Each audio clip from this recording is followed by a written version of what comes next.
Good evening and welcome to Smart Entrepreneurship Decoded on Transcontinental Times. Over the past few weeks, we have met people related to the entrepreneurship system from all backgrounds. We have met investors, we have met people who have been successful entrepreneurs, we have met lawyers, people in each part of the ecosystem, as we try to find solutions rather than give you solace, as we try to find practical mantras rather than give you mentoring. For an entrepreneur, nothing is worse than being lectured about so called mentoring when they're looking for a solution. So I was thinking, who do I call tonight? Why not call somebody who is still in the journey of entrepreneurship? As many of you know, especially young entrepreneurs coming out of university, often it's very important which university or college you went to. There's the Ivy League colleges in the US, which have these huge alumni associations who have gone on to become investment bankers, etc., who back startups from their universities. We have a similar caste and class system in India for the IITs and IIMs. But is it easy for everybody? Is it as easy as it sounds? Is popular folklore and perception true? Or do they also struggle? After all, at the end of the day, the consumer has to buy the product, right? You can't run after valuation and get funded without creating value. So tonight I have brought you a guest who is in the journey of funding, is from one of these big colleges, and I have known him 3 years ago and seen part of his journey when he contacted me recently again, and I was very excited. Here was a guy I had met 3 years ago who was doing something completely different, who had worked for some of India's unicorns in the past, stepped out on his own, tried to do something else, didn't work, and when he meets me 3 years later, he set up a successful company in a completely different space. Let's talk to him and see if we can pick up a few nuggets of practical insights that will help us in our own journey. Join me in welcoming Khwaab Bansal. Thank you, Nalin, for the wonderful introduction. Thanks for joining, Khwaab. So you went to one of the IITs, right? Yes, IIT Kanpur. So after that, why do you need to look for funding? I mean, life would be cool, right? That's what others people think, that you go to IIT or an IIM, and then after that, your kind of God comes down as angels and takes you on their wings and takes you to heaven. Is that true?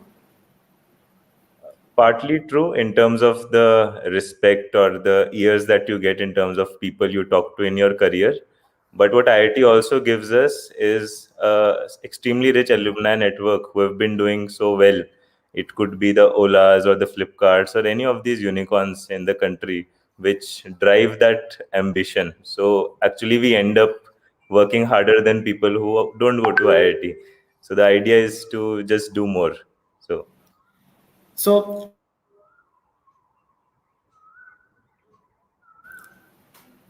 you worked for companies that went on to become unicorns. Yes. Before you set up a company of your own. Yes.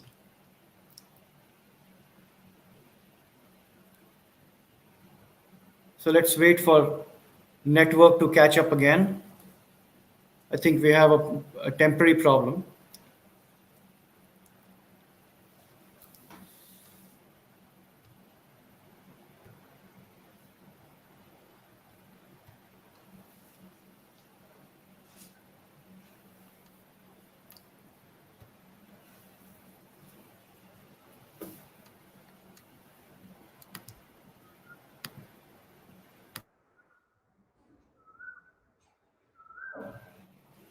So I think we had a temporary problem. Are we back again? I think we are. Yeah. So you worked for companies that went on to become unicorns in the Indian space, right? Yes. Before you set out on your own.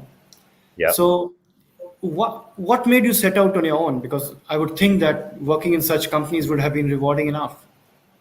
It was indeed. And in terms of the rewarding, it also rewarded with, as I said, with ambition to create something which turns into a unicorn myself.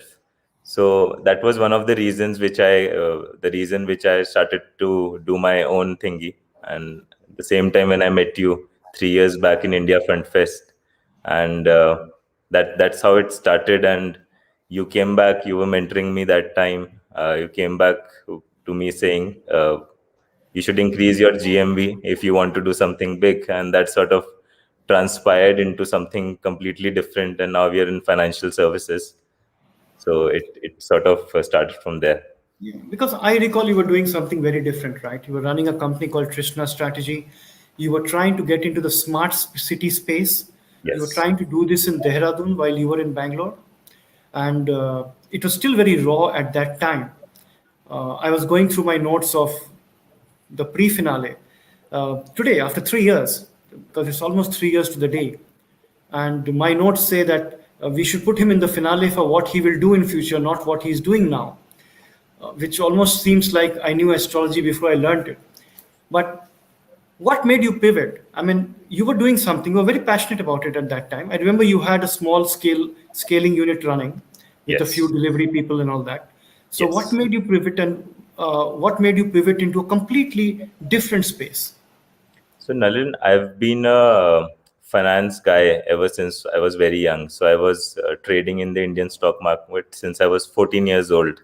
So, in IIT Kanpur itself, I chose my sort of electives to learn about portfolio management and risk management strategies. So, I hold a minor in that perspective also.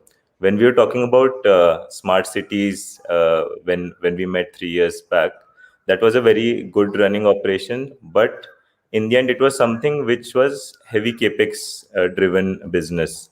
So as the idea was to have a large countrywide presence, but that was sort of driven through capex in that particular model.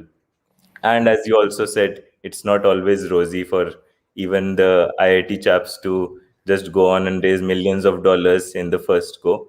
So we actually came across this opportunity, which I would say the market pulled us towards the opportunity in terms of the financial inclusion which is missing across the country. So we found that did quite a bit of market understanding, and I guess we just landed up in providing financial access to people in rural areas is what where our heart went to finally. So, what is it your company does now? When you say financial access to rural areas and financial inclusion, let's just talk for a moment about what you do now, and then I'll go back to your starting days. Sure. So the company basically offers hyper-local banking touchpoints at your nearest Kirana store. So Okay.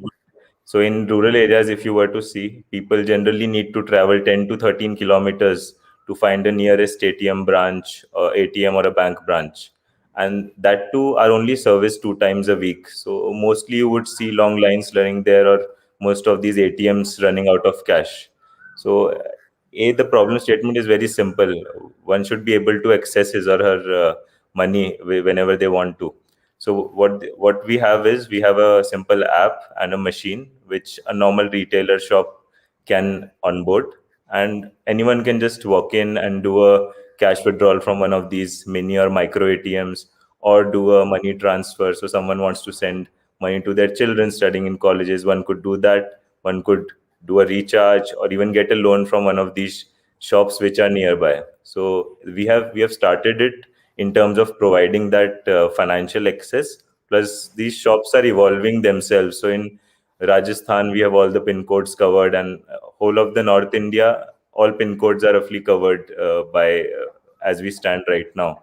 So we see these shops or retailer outlets holding an important position also in the society, because people are actually coming to these places to get money, or maybe to send money, or to deposit money, or even to check their balance if someone has sent their money, or they've received the direct benefit transfer of the government per se.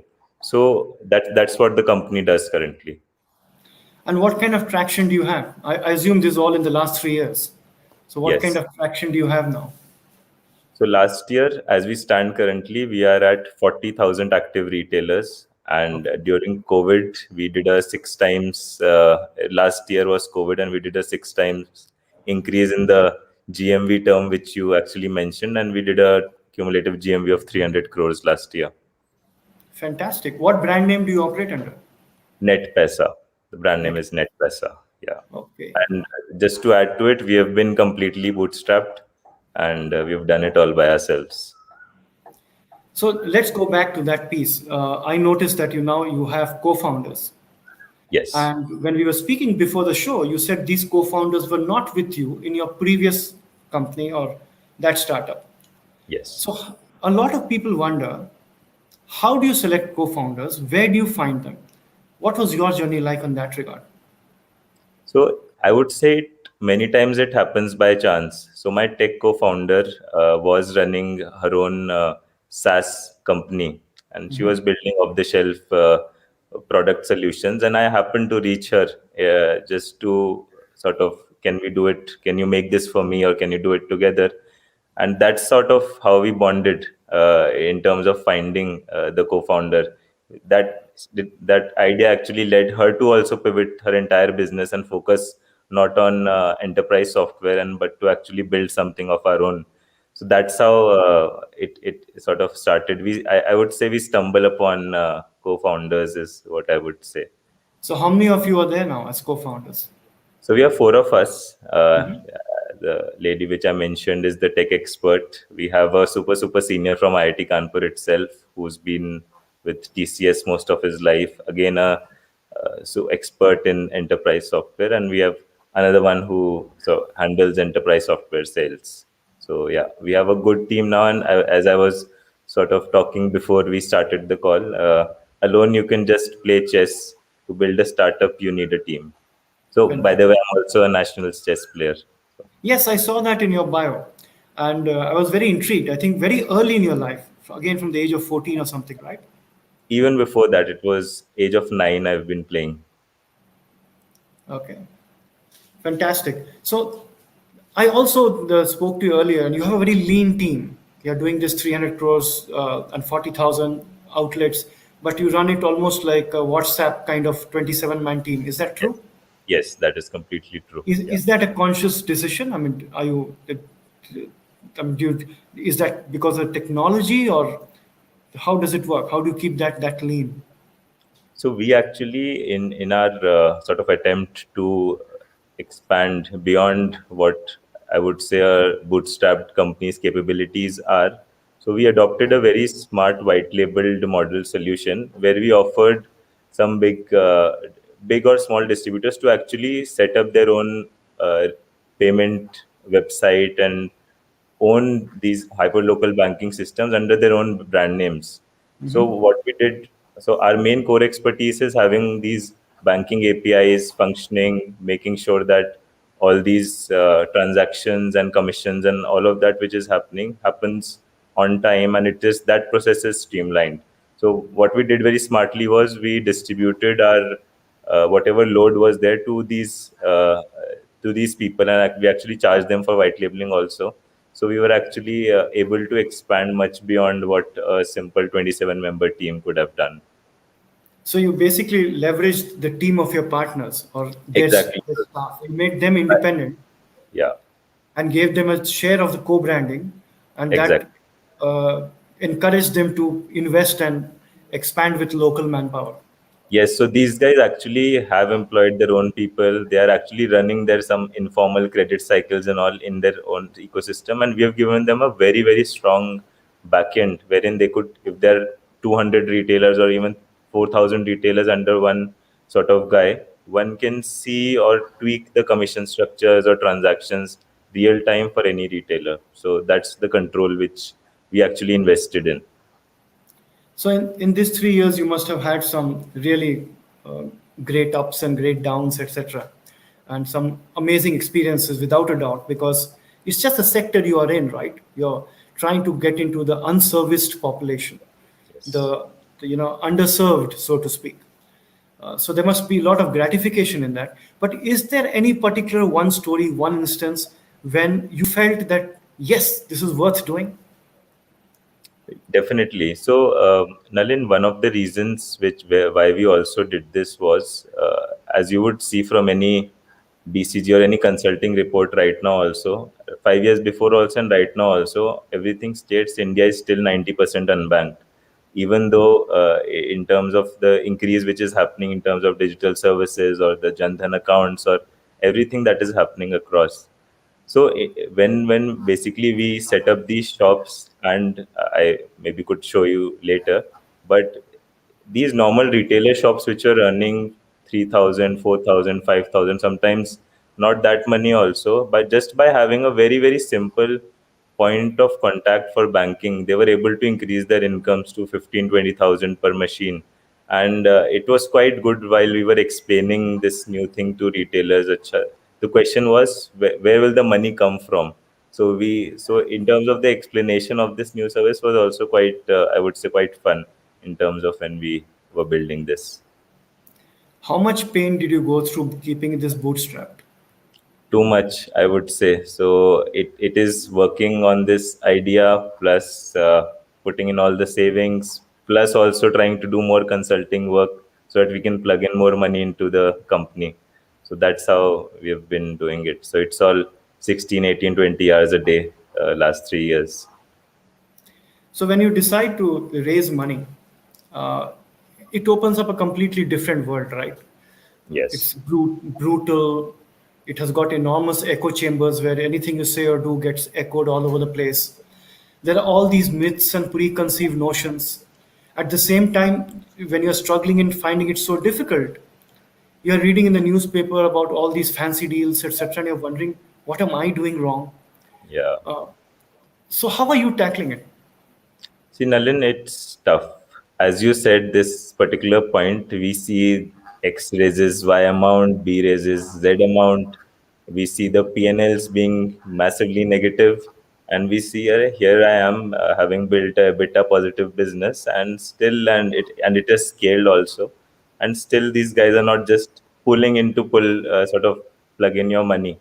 So I would say yes, we sort of face this, but there is a lot of encouragement also, which I would say, and learning which has happened every time I've spoken to an investor. So I would say when I spoke to my first investor, my thought in terms of how I have actually see my business was around 40%. But after having met more than, I would say, more than 10 investors, that thought itself has matured a lot in terms of trying to answer those questions. So I would say the whole process of fundraising itself is quite educating, is how I would say. So, in this process, have you come across people who are investors but don't have money? Oh, definitely. I have had, I've come, that was actually very recently, a few months back itself. And this has happened actually twice. So you go to someone, they would say, okay, what's your company's worth and what's your valuation? I would like to buy full. So I have found people who wanted to buy the full 100% acquisition, and they didn't even have money to actually service the round.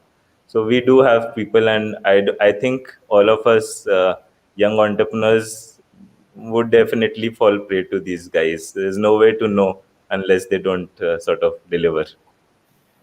Yeah, that is one aspect. And the other aspect where people struggle, I don't know whether you've had experience in that, is where I see a lot of burnt out midlife professionals who actually didn't make it in the companies they were working for, have Hmm. never done any entrepreneurship, suddenly come and say, I'll mentor you for equity.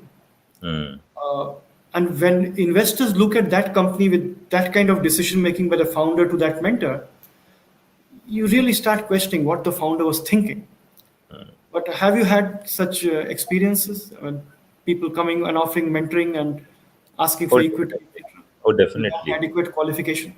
Yes, and also Nalin, that as you said, that mentoring out of boredom actually falls flat after four conversations or five conversations. So, because all these experienced people do come in with some extra things, but a real experience or subject matter expertise is sort of unveiled in few conversations. So we haven't sort of yet shedded our equity to uh, one of these mentors, wannabe mentors. But I would say there are people who would want to jump onto a running sort of train, is what I would So say. you are one of those classic cases, where I always recommend to people that ultimately you are at an early stage, not late stage, early stage. Ultimately, people back the person. It's not the idea. It's not what they are doing now, etc. But if you find the right person, they will give you return for your money, whether in this business or some other which they set up later. You Yeah. definitely fall in that category. But for a lot of young entrepreneurs, who are hung up on their idea. They start, they get emotionally attached, Hmm. and they spend so much time that the fine line between perseverance and stubbornness gets Hmm. blurred. Yes. Now you pivoted, right? How difficult is that decision to let go of something you were passionate about and say, I'm going to do something else? Nalin, I would say it is difficult. It's not easy because you spend time, you actually spend resources, and maybe you're meeting the government or investors or XYZ. You tell them you're working on a certain things, and actually coming back to them saying, "No, now I'm doing something different." A, that is difficult, and B, some of these decisions are sort of influenced by the business itself.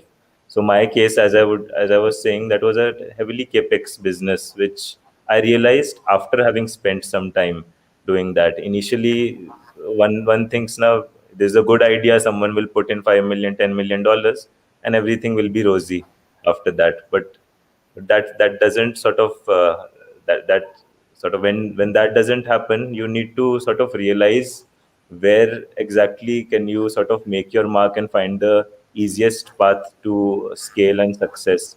And that's what one needs to do. And also, adding to this point, the business model has to be chalked out, vetted, and critically examined by the founder at multiple points in the whole journey. So one could find those early warning signals also themselves itself. That's something which is So, important. so you personally, do you work off some kind of a written plan which you keep changing, or you just don't write anything and allow it to happen? What So works for you? I am the former. So I have filled up 36 journals in the last 3 years. And being a chess player, again, I would like to plan my 8, 10, 12 different moves ahead. And if something doesn't go well, I would like to spend time to again think before I actually put the first foot forward. So that's what my approach is.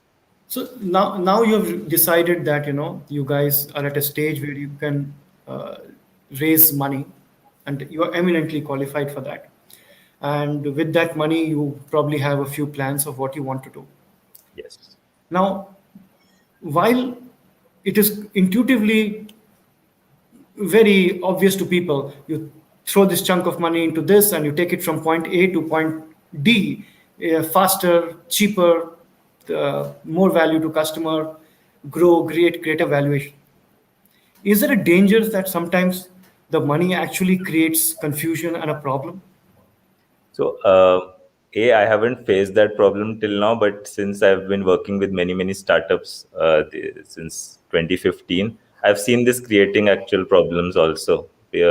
One tends to get extravagant, one tends to actually enter into businesses which one didn't actually start with, and it ends up the business earning even more money, and then the founder's job is limited to only raising money, which is actually a very expensive time lost, because that takes time from the actual business which one has to build, grow, operate, make efficient, and all of that. So I would say yes.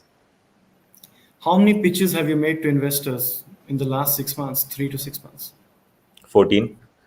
40. That's not bad. Generally, it's 1 out of 40, right, who succeed. So I've met people who have done 200 odd. And so when you look for investors, are you largely concentrating within the country, or do you look out as well?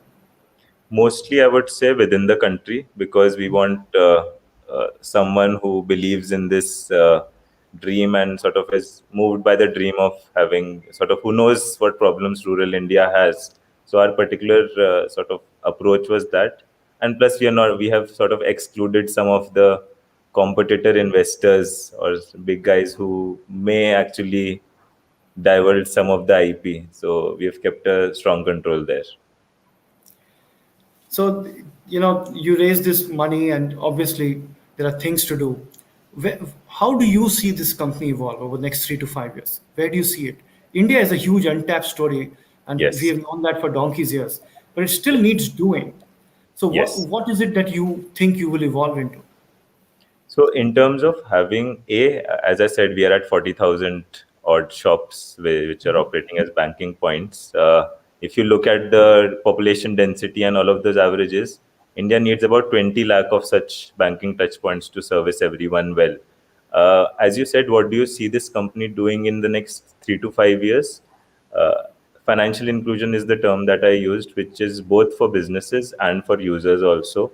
The idea is to have most of these transactions enabled digitally so that many of the sort of income parameters which are there, which are actually missed. And I would say the end game plan is to be able to underwrite loans for anyone who is in need, and basically to smartly do that, because larger part of India has to again rely on these loan sharks charging 5-10% even more per month. So that's the system I believe I am there to break, and we have entered through these banking touch points which will expand across the country, and we'll sort of we're trying to create everyone's financial history. Even if you're buying 4 Lay's packets from us, we'll sort of have it recorded. So, it is an exciting segment without a doubt. Uh, Even where I am now, Indonesia, it's an exciting segment. But is it a kind of worry because there are these huge companies in this space, right? Yes. Not just the new fintech companies, but some traditional industrial houses wanting to jump into it, everybody wanting to transform the SME sector, everybody talking financial inclusion. Is there space for everybody? I mean, what will make somebody like you succeed versus somebody big continuing to dominate? Great. So, you're completely right in terms of the biggies already there in the picture. So, in terms of how we are proceeding is some strategic partnerships which we are only privy to. B, we have operated with a very low, as you said, very thin team and very thin low margin OPEX is what we've moved towards. And obviously there is the part of innovation wherein we sort of introduce new products every quarter to sort of engage with our retailers primarily, and then towards our final end users. And is your technology team completely in-house Everything is, yeah, completely in from the house. start? You never outsourced it. Never, no, never outsourced. Yeah. And one question out of curiosity: do you have a written founders agreement among you all? Yes. So why I ask this is these are the myth busters for people watching. One, you can pivot however difficult it is. Two, even while bootstrapping, you can continue to do consulting assignments to keep the company afloat, which you have done. You alluded to that. Three, people do write plans. Moment you start implementing a plan, everything about the plan becomes useless. You have to start rethinking, right? Plan is only to put a process of thinking. Planning is a continuous process, not an event. If you treat it like an event, you will always be frustrated with plans. And four, you always write a founder's agreement, written one, not one in your head. Otherwise, something which you alluded to earlier, that when big money comes or money comes, founders start tearing at the seams because there are different priorities, different conflicting reasons why they are into it, and they never actually had that tough conversation. Yes. They just thought they are in it together. Very interesting, because this is what the real world insights are, and this is what somebody who's pivoted and scaled a business to this level has done. Final question: how have you retained employees? Has it been ESOPs, or has it been just love and care that you provide, or what is it? How do you See, manage to do that in the tech world in India? It's pretty tough. So I would sort of a very good question, Nalin, and I would say this is purely the latter. It's all the love and care. So I would say we are notorious for not paying extravagantly as our starters, which we'll definitely do when we are sort of now as we are closing our round. But we have very hardworking, passionate, small team who are passionate about solving this problem, and we respectfully give everyone the opportunity. So it hasn't been ESOPs; it has all been the similar people, basically towards the common goal and being respected well, as I would say. So, Khwaab, it's been an absolute pleasure to have you. 3 years ago, when you came to the India Fund Fest finale with a different idea, it was a completely different thing. But credit to you and your team for having pivoted, having done something with high impact. It has got huge social impact as well, so it must be gratifying.